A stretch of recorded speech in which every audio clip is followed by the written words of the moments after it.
рост, вес можно узнать? 165 Ага. и 66. 165, 66. 66 у вас вес сейчас? Угу. Ну, это отлично. Отлично. Ну, наверное, там больше 67. 66 и 8, и 9. До 70, да, где-то? Короче, Плюс-минус. Да, я сейчас в этот, на этот, не на голодание, как оно там, короче, на похудение. Я летом была 75. Угу. То есть я сейчас за 3 месяца я скинула 8 килограмм.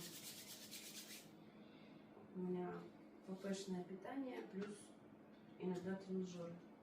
Угу.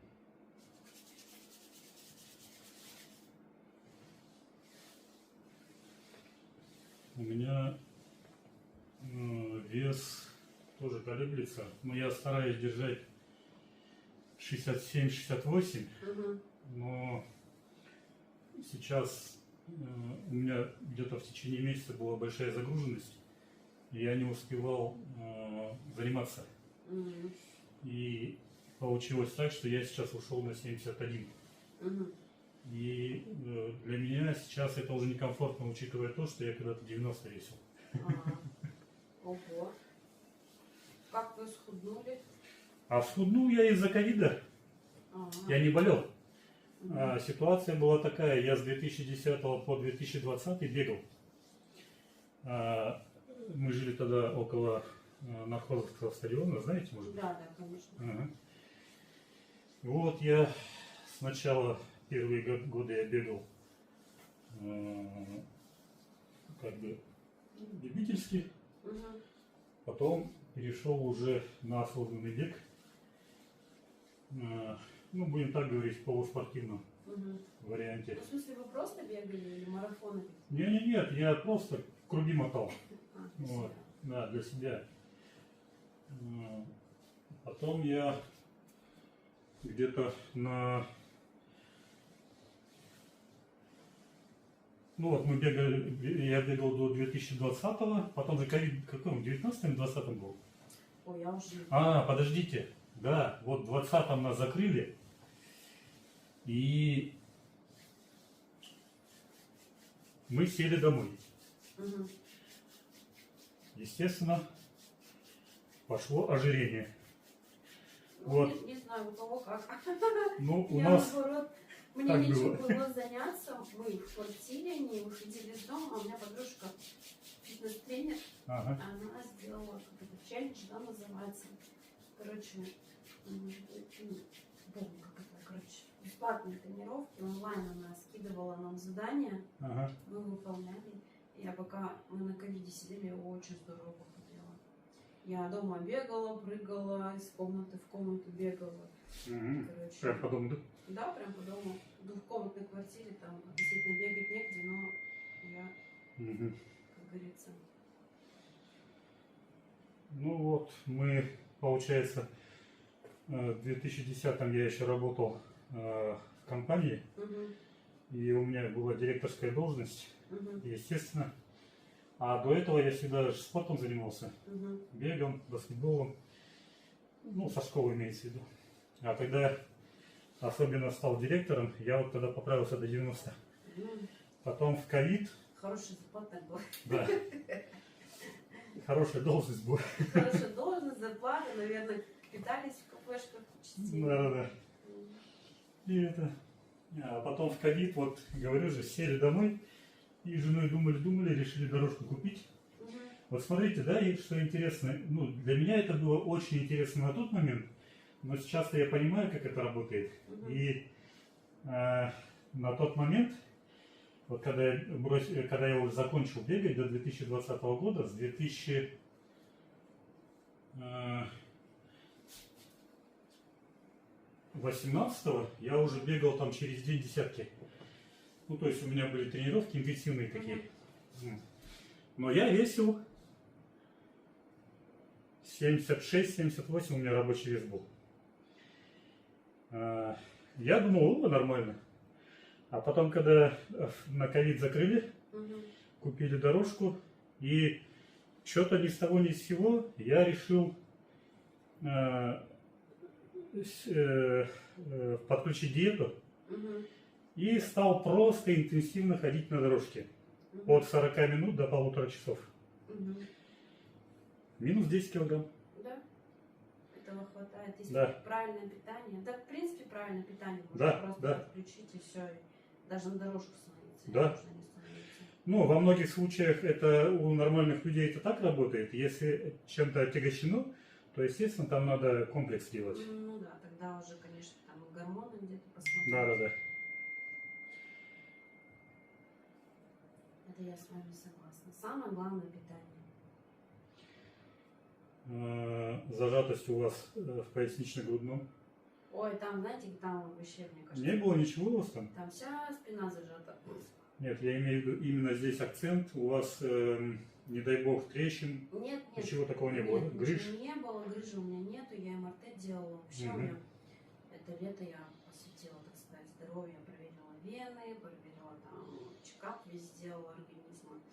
У меня болела поясница очень сильно каждый день. Я просыпалась с болью. Я пошла, думаю, ну все, какая-то грыжа у меня, что-то такое. Ой, Ирина, извиняюсь, перебью. Да. Цепочку мы упустили из виду. Как всегда, она замечается, когда до шеи доходишь. Когда мешать начинаю. Да, еще чуть-чуть. Я, к сожалению, без очков. А, вот, все. Давайте. Вот. Ага, перевел. Да, я на МРТ пошла, сделала все отделы позвонка. Вот кинезио, может, слышали вы? Да, да, да, конечно. На Атакенте ребята там. Вот, к ним сходила, мне сказали, у вас все хорошо, ну, какие-то изменения там по возрасту вообще идеально. Ни грыж, ни протрузий, ничего нету. Я говорю, а почему спина болит, говорю, каждый день. Говорит, у вас стресс, хроническая усталость, мышцы не отдыхают, не успевают. Короче, они у вас всегда включены, не успевают отдыхать. Вот. И мне, ну это было летом, мне назначили, забыла, как это называется, типа токов и банки. Там еще в перчатках его делают, но... Нет, не в перчатках. Там я понял. Такой аппарат, он, в общем, его вводит, и мышцы аж как будто вот так вот собираются, не знаю, прям... Я понял, я имел в виду то, что это аналогично тому, что в перчатках делают. А, может быть. Да, там за счет малых токов и сокращения мышц. Да, мышцы расслабляются. Но мне пробное сделали, я вот пришла, когда у меня спина болела, вышла, не болела. Но из-за того, что надо было делать банки, я не стала делать, потому что все-таки лето было. Ну да. И это дело я закрыла. Потом я пришла к другому кинезиологу, мужичок. Ну, он мне за один сеанс, в общем, спину, он говорит, у тебя не включается внутренняя часть бедра из-за того, что у тебя, ну, короче, то ли печень, то ли... Он говорит, надавил мне на живот, грубо говоря, поправил. Там печень, что-то там внутри, короче. Все, и на следующий день мне перестала болеть спина. У вас получается то, что ближе к диафрагме, вот эти фасции, которые прикрепляются еще к нижней части ребер, они у вас получается спазмированные, да? Так Ну, вам объяснили? Нет, он немножко по-другому объяснял. Ну понятно, у них там свой язык. Да. Да, я понял. Но идея в принципе логичная такая на нашем языке. Короче, идея была такая, что у меня стресс где-то сидит, зажатость печени, и, предположим, печень, я точно орган не помню. Она на себя тянет копчик, вот, он перенапрягается и, короче, не включаются мышцы бедра внутри. Да. Типа такого, но это я и так поняла. Я могла понять неправильно, да? Ирина, еще сразу вам хочу обозначить, когда я первый сеанс только работаю с пациентом, первый сеанс диагностический. Да? То есть здесь без силового, здесь чисто идет на изучение. Поэтому, если вам сейчас что-то такое покажется, не да покажется, это вот именно вот это то, что... Ну, Не да покажется, что не доделали?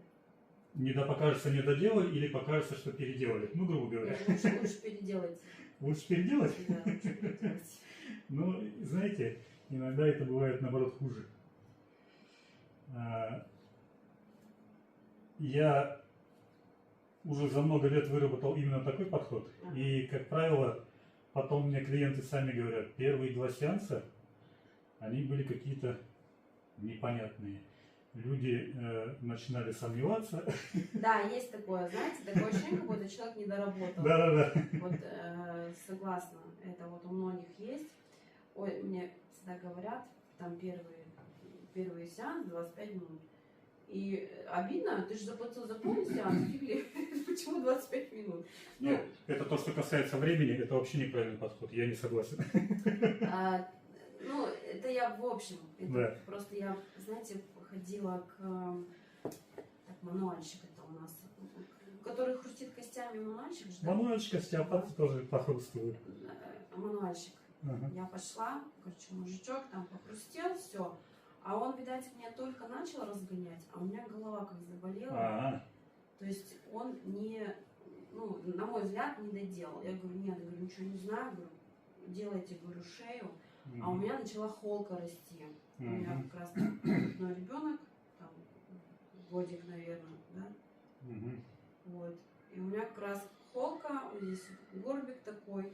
Я говорю, ничего не знаю, говорю, делайте, пока, говорю, голова не перестанет. Говорю, пробейте мне, говорю, вот эти вот до головы, чтобы кровь нормально циркулировала. Короче. Руки опустите, пожалуйста. Чувствуется, да, справа? У меня вообще там справа висит. Ну, это лестничные, почему они у вас так зажаты? Так, вот здесь вот больно? Ну, неприятно. Неприятно, да, но не больно. Здесь? Неприятно. Мне кажется, на этой стороне такого нету. Так, сейчас. Здесь? Нет. Это было... До этого как будто бы натянутую струну трогали. До этого? До этого, да. 2 раза. 3 Вот, и, короче, заставила мужика, он мне в итоге 1,5 часа, но он за один мне сеанс, он мне всю холку убрал. У меня перестала болеть голова, и вообще перестала болеть спина. Я на год забыла вообще про спину. Ну, смотрите, то, что вы называете убрал холку за один сеанс, у вас не было холки, на самом деле, у вас были предпосылки к напряжению, к возникновению. Потому что, ну, если холка образована уже, ее за один сеанс очень трудно убрать. Ну, может, невозможно. Может, это не холка, ну, короче. Да, там напряжение скопилось у вас. Скажем так, горбик, да? На мой взгляд, это...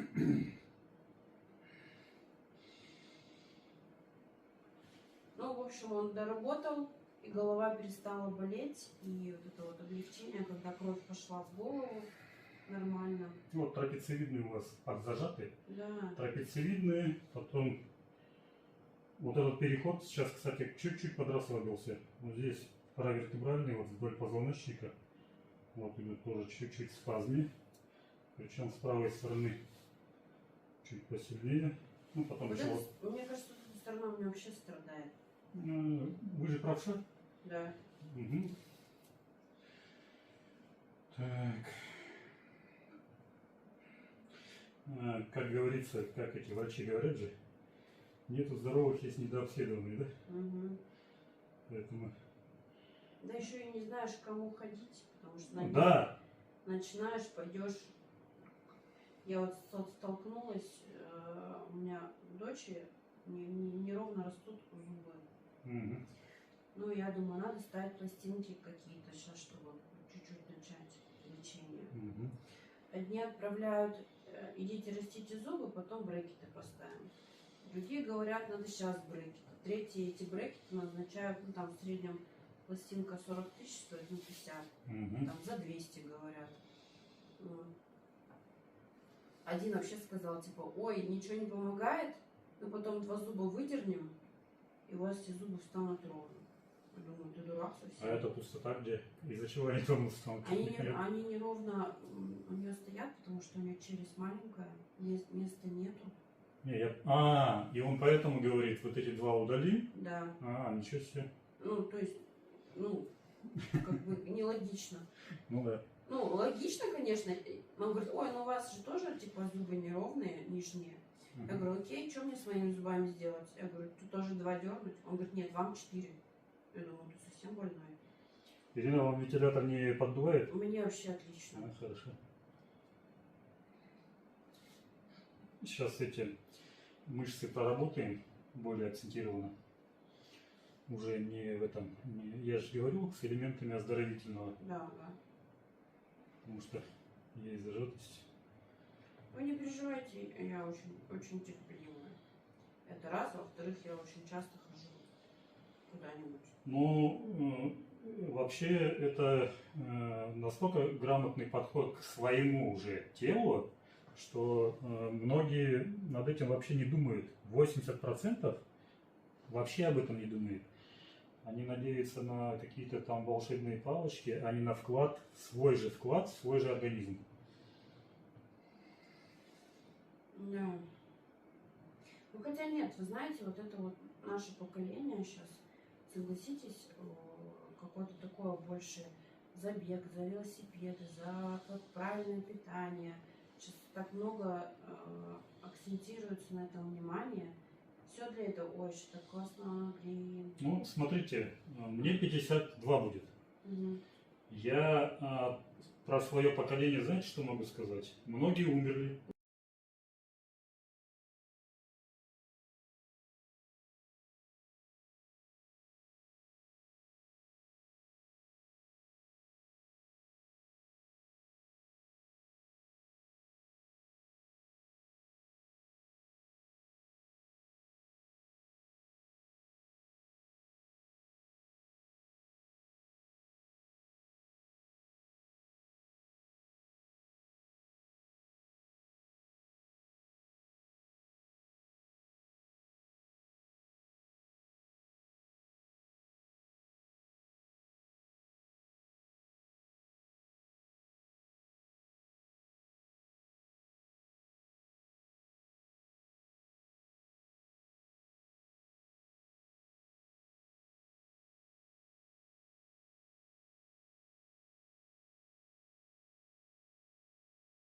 Я поэтому для себя тоже такую логику включаю, что, слава богу, наверное, что у меня там были моменты в жизни, которые меня сподвигли на то, чтобы я занялся именно изучением своего, во-первых, организма, во-вторых, уже там помощь другим.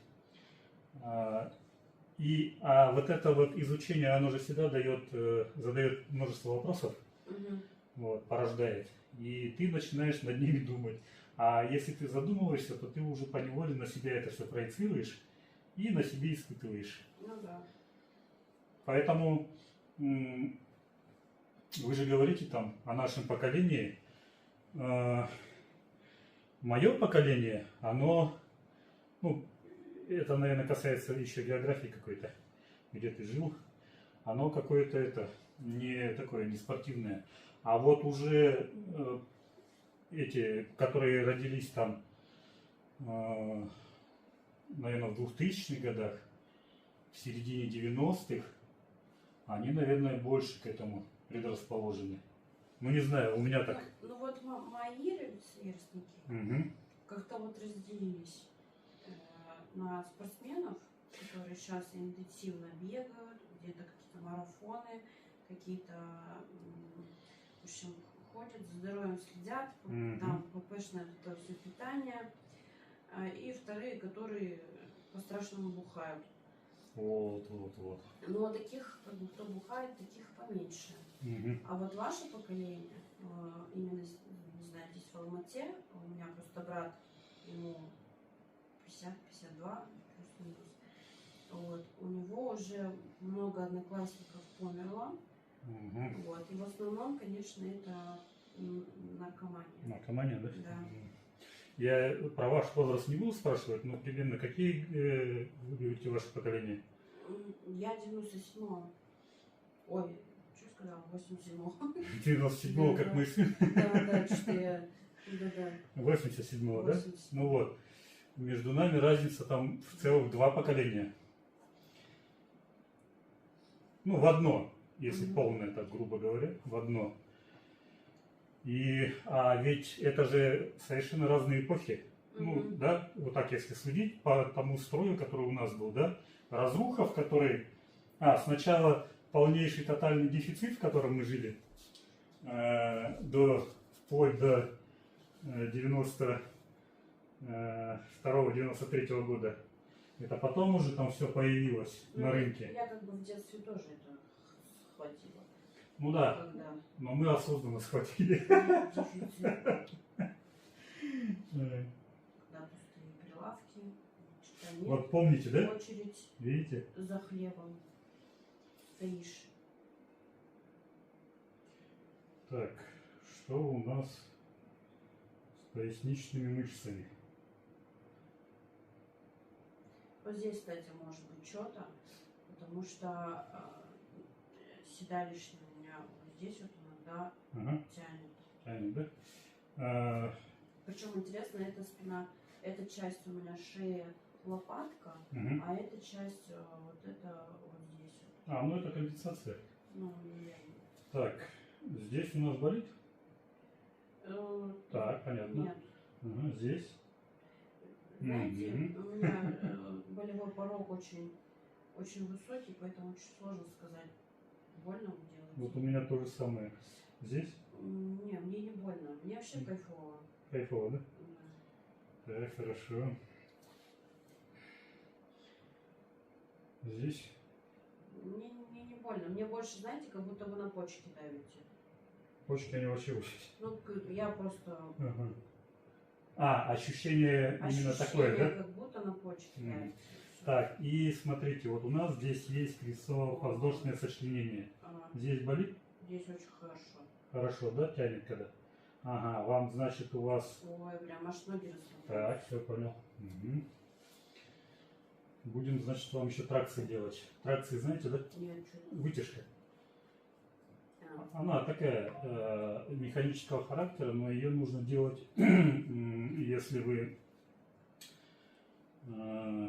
есть возможность, то ее нужно делать каждый день в домашних условиях. На турнике висеть? На турнике висеть тоже неплохой вариант. Ну, наверное, да, когда я смотрела, когда чтобы вытяжка хорошая была, низко на турник висишь, ноги... Да. Вот. Это вы правильно заметили. И, кстати говоря, это говорит о том, что у вас есть в этом направлении логика здравая. Потому что люди же вот просто тупо говорят, да, висеть на турнике, да? А как висеть? Там же тоже есть разные вариации. Если вы будете висеть только на, хватаясь руками и, грубо говоря, напрягая предплечье, там у вас грозит чем? С неподготовленными мышцами. Растяжение ротаторных мышц плечей, да, к примеру. Это же одно лечим, другое калечим. То есть вот эти суставы, на которых... Напряжение. А если еще лишний вес, то вообще... Да.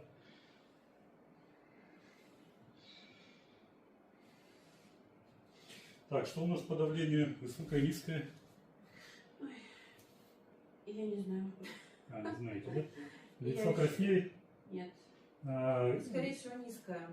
Наклоняетесь, выпрямляетесь, головокружение есть? Редко. Редко есть, да? Но это низкое, да? Это может быть как высокое, так и низкое. Давление, знаете, мне кажется, есть. У меня есть давление, то у меня очень слабость. И, скорее всего, низкое. Почему? Потому что мы когда в Новосибирск ездили, там же у нас горы, а там низина. И там гипертоники, да, у кого-то высокая? Высокая, да? Да. Вот. Они там себя чувствуют вообще хорошо. Вот. А мне там было не очень. А я еще и лимон люблю чай с лимоном. Я чай с лимоном пила, понижала давление. И мне каждый день я была просто как раздавленная лепешка. И это только потом уже, когда там дней 10 прошло, мне начало доходить, что со мной происходит. Почему я такая разбитая. Не больно? Очень хорошо. Отлично. Ну, такие реакции, они вот как раз... У вас вообще тело расслабленное. Это прям мышцы в расслабленном состоянии. Видно, что вы думаете над этим, работаете над этим. Это очень хорошо. Но зажатость у меня все равно есть. Есть местами, да, но в целом я мне имею в кажется, виду. может быть, там соли. Почему у меня вот эта вот часть, она хрустит? Я вот, допустим, именно лопатку. Вот сейчас. Да, я понял. Короче, вот так делаю. Или спайки какие-то, короче, не знаю, раньше меньше хрустело, сейчас все больше и больше, думаю, что может что-то разбивать надо. Вот смотрите, врачи, ну даже в том числе врачи, они говорят соли, шлаки. Это такой народный термин, народная терминология, обывательская, которая имеет место быть, и она явно указывает на то, что соли это кальцинат. Ну то есть то, что вы ощущаете как хруст, да. Это могут быть как фасции. У нас же мышцы, целой группы мышц объединены фасции. Вот эти фасции, они со временем утрачивают, особенно когда питьевой режим нарушен, да. Они утрачивают эластичность. И относительно друг друга они начинают вот с таким хрустом типа твердеть, перемещаться. Да, они твердеют из-за того, что им не хватает жидкости. Понимаете? Это один вариант. Второй вариант. В самих суставах у нас же хрящевидная ткань там и наполненная жидкостью, смазкой. Там может быть иссыхание. И вот это все может выражаться как хруст.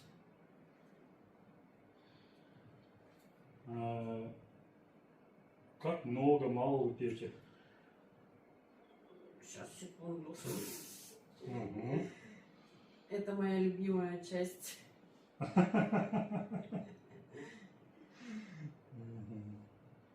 Я понял уже. Она просто аж это, я не знаю, короче, такой кайф аж в ногах, в руках. Ну, здесь это явно указание на психосоматику. То есть ваша психика зажимает. Это в целом характерно для большинства людей. У нас верх тела всегда от психики зажимается, идет зажим, спазм. Если бы вы занимались там работой, которая предполагает постоянное поднятие рук, парикмахеры, потом сидение за компьютером целыми днями, аналогичное тоже развитие. Я домохозяйка, поэтому... Да, я поэтому и предположил, что, скорее всего, психосоматика. Ваша психика управляет вашими... Да, мне уже сказали, мне надо к психологу прорабатывать моменты. Я вроде даже уже записалась. Но... Не больно? Не больно. Хорошо. Ну, оно чуть-чуть больновато, но такое, как это, приятно расслабляющее.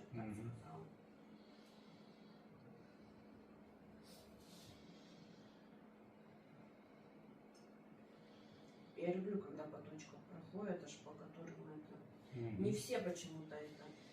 Некоторые как будто только гладят, некоторые как будто только... Вот, видите, вы же на сравнении это все говорите. Вы же говорите это из опыта своего. А люди вот так и думают, большинство, что массаж это только поглаживание. Ну нет, тогда надо приходить и говорить, я хочу просто заснуть на массаже, поэтому... Да, расслабляющий. Да, меня погладите еще и... А для меня такая работа вообще неинтересная. Я, кстати говоря, начинал вообще с антицеллюлитного массажа. И причем у меня были такие мощные результаты с пациентами. Они там все там в восторге были, залетали в свои штанишки. А потом я для себя сделал вывод, что мне не нравится такое направление. Потому что ты там сезон наступает, ты приходишь к одному и тому же человеку с одной и той же проблемой. Это говорит о том, что... Он за зиму нажирает целлюлит. Да, он не работает над собой. Он надеется, опять же, на кого-то. Перекладывает проблему свою. Так же ведь? Так. Да. А моя цель, вот чтобы вы пришли, чтобы мы с вами все это сделали, чтобы мы с вами все это обговорили, и совместно, в большей степени, вы приняли для себя какое-то важное решение. Планирование, да, стратегическое. Вот это моя цель.